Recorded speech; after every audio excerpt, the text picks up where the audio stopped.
It's been almost a month since Valorant has had its competitive mode unlocked for the player base to finally start grinding into.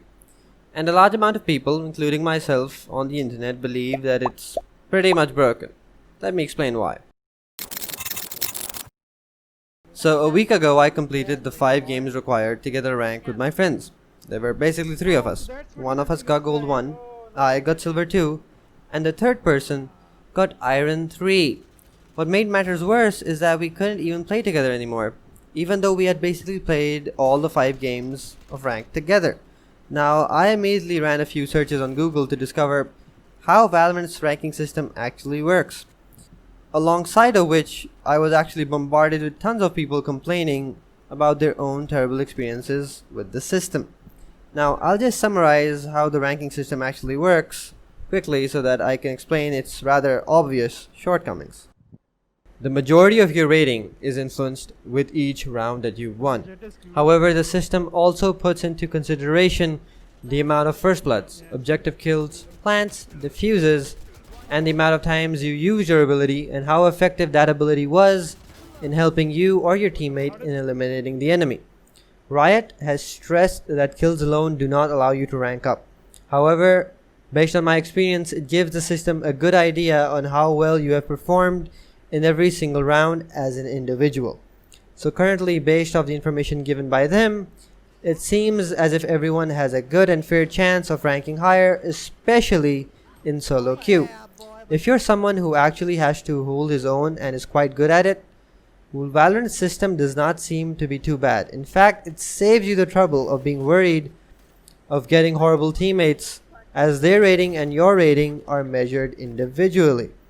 But this sort of thinking gets in the way of some decent teamwork, especially after a couple of games when you realize that every individual stat is not weighed the same way.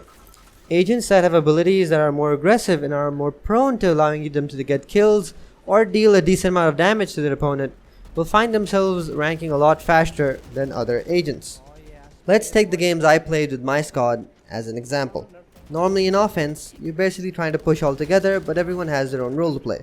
My friend who loves to rush in was the main guy going in, with the rest of the team behind him supporting him by either covering the flanks, which was me by the way, or some of the teammates being beside him, or some of them pushing from a different angle altogether.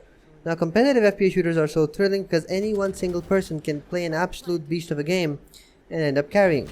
It's why CSGO is loved by so many, including myself, as you don't really feel bogged down by teammates compared to other games that have role restrictions in place, making it mandatory for teammates to be alongside of you each step of the way. Now, having a rank system that favors the best players in a match isn't bad. On the other hand though, if you're actually trying your best and basically just covering positions for your team and still given a bad rating even after winning, that's just horrible. As the carry is doing most of the heavy lifting, some of you may think it's fair that they get a better rating. But sometimes you're not getting carried. You're actually helping the carry secure the kills, but the system fails to understand how. Now, for example, if you're covering a certain area so that your team can go in and push and not be bothered by that one flanker who always happens to come around, you're helping your team.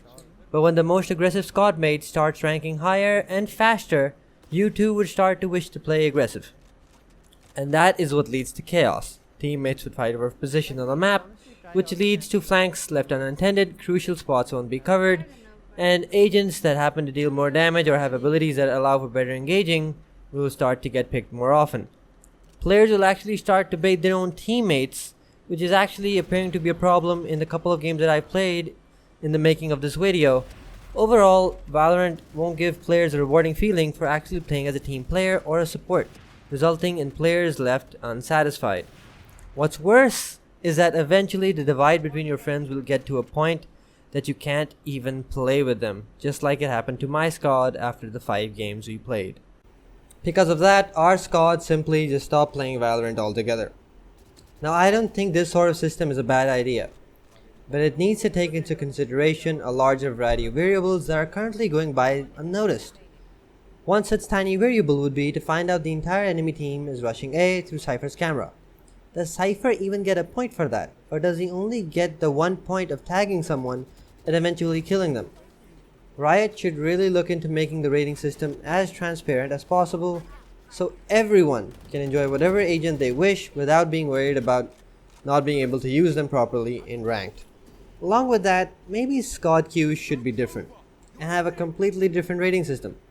Because if you aren't able to play with a friend you have played every single ranked game with, because your ratings end up being too diverse after the first 5 initial games, the system is downright broken. Also, I wanted to add a tiny detail. I had a 4v5 game in ranked that ended up being drawed, and the game started a vote whether or not we should continue, and now being one man short, we lost that vote. We couldn't close the match there and then. That shouldn't be the case for a team already handicapped as it is.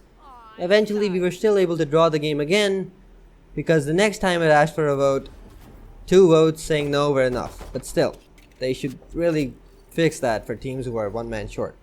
Hopefully Valorant will listen to the player base who are consistently shouting out on online forums of their terrible experiences. Again, I'm not asking for squad mates to have similar ratings, but they shouldn't be so incredibly far apart right from the get-go, and even along the way, because they are still a valuable member of the team who helped their squad mates or team achieve victory. Hopefully you all enjoyed the video. Please like and subscribe to support this channel, and yeah, I'll see you all the next time. Take care.